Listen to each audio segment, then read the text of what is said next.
Assalomu alaykum qarindoshlar. Paysandan asas 26-cı qismlik dərsə xoş gəlibsiz. Biz bu qismlik dərsimizdə list to'g'risida sal cho'nqurroq to'xtalamiz. Buni list comprehension mi deydi? List degan biz shunaqmi?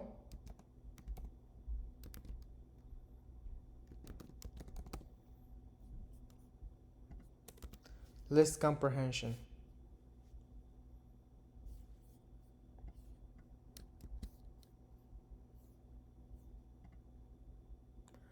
Hem de list comprehension degan nima deganda? Bu comprehension degan texmo qanda cho'nqur tushunish degan gap. Ma iyg'u deyman. Texim cho'nqur tushunish. Masalan, biz bir list quraylik.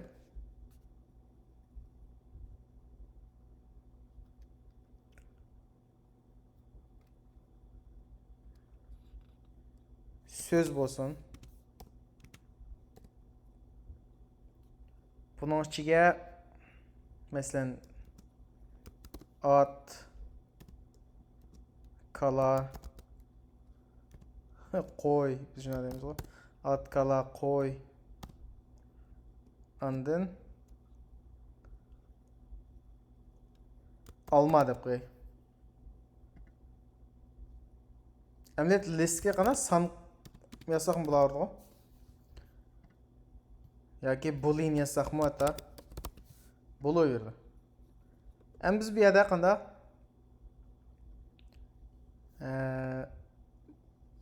so'z degan listning ichidagi faqat va faqat string lam suzib elib boshqa bir list qurmoqchi bo'lsak qanday qilamiz? Masalan, for loopdan foydalanib ma'ni so'zlarday ko'p qo'ygan ekan. Har birisini qana bir xalqancha birisi masalan so'z bo'lsin, mush so'z nimaning ichida mush so'zlar degan listning aylandi. Ondan agar mush so'z no type degan biz sağlıq məlumat tipini tapadigan shunaqa so'zning tipi nima bo'lsa, masalan str bo'lsa, biz bir yangi bir listning ichiga, u listning ismini nima deb ataylik? Yangi so'zlar. Buni quruqlan bir list quramiz, yangi so'zlar deb. Ash yangi so'zlar degan listga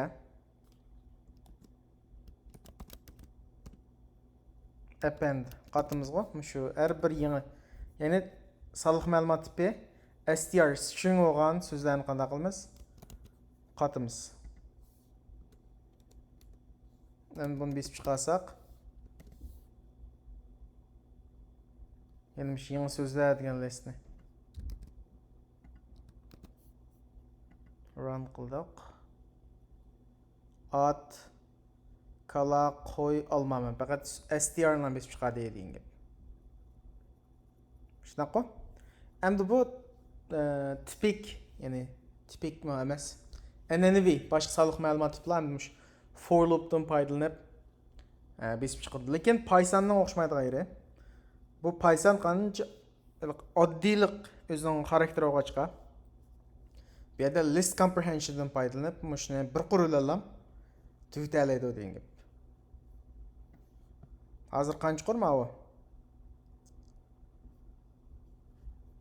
Printni hisob qilmaylik bo'pti. 4 qur shunaqa. O'xshashni qanday qila olamiz?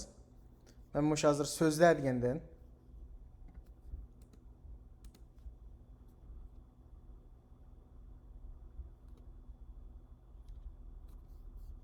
ma'ning o'rniga mishay qilaman. Yangi bir nima qilay? Words deb inglizcha. Bizning istayotgan narsa nima? Bizning istayotgan narsa bir so'z shunaqa. So'z demoqchi biz. So'z. Andan keyingiga for loop. Bu so'zning Bu söz nemin içinde? Sözler listinin içinde. Bu for loop bu, bu for loop. Ama bu bir qanda bizning işletmekçi olan nərsə. Biz yetmekçi olan bunu expression mı deyimiz? Yetmekçi olan ifade. Sözler. Anadaki qanda? Eğer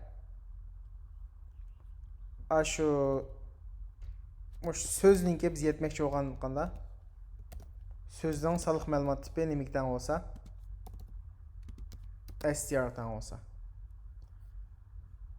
Maaş ikisi qanda? O'xshash. 4 qurni qanda? Hozir bir qurullarlam chiqarib bordi. Buni print qilsak. Words.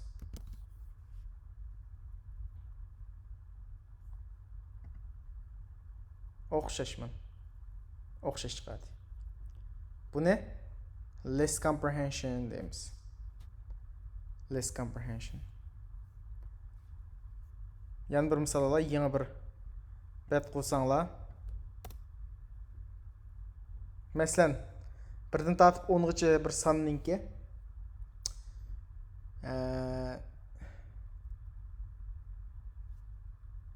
kvadrati, shunaqa kvadrati. Kvadratni tushunasizlarmi? O'zingiz ko'paytirishing gap. Buni square deydi inglizcha. Kvadratni. Masalan 1, 2, 3, 4, 5, 6, 7, 8, 9. 9 dey. Mushning kvadratini qanday topamiz deganda, less comprehension. An'anaviy usul qanday qildik? For loop'dan, ammo less comprehension'dan-chi. Masalan, ma'ni mana qilaylik. Ma'ni Sunday tushunish oson uchun ma'ni square day, kvadrati. Kvadrat qanday bo'ldi? Bizning erishmoqchi bo'lganimiz bir number. Mana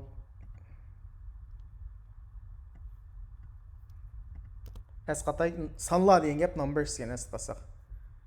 Number for loop qanda bizning istemoqchi bo'lgan mush number. Mush numberning nimasi bo'lishi kerak? Kvadrati.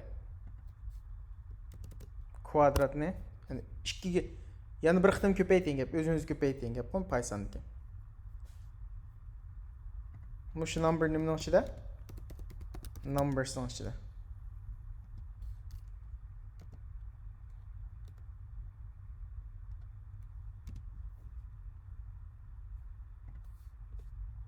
Buni besib chiqarsak,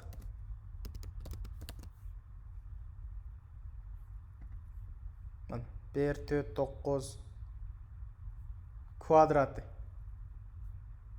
Masalan biz mana 1dan tortib 9 gacha qanday ifodalaymiz deganda, mana number shunaqa. Biz nima degandik? Range degandik. Range 1dan tortib 10 gacha desak ham bo'ldi. O'xshashmashikiz. Texmo asalashib ketadi bu endi. Yana 1dan tortib agar 5 kishi 4 kishilar deb bo'ldi. 1, 4, 9. 1dan tortib 4 kishi 1, 2, 3. Uning kvadrati qanday? 1, 4, 9 bo'ldi degan gap. Bu nima? Less comprehension. Bugungi darsimiz shunchaligicha.